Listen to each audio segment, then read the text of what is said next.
In my last video, I talked about one of my 3 key learnings of what to do in your first 60 days at a new workplace. The first one was get liked.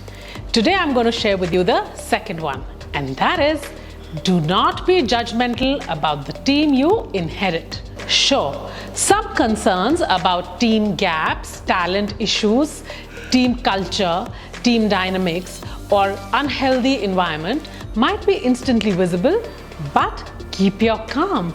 Do not react. You are the new head of this pack.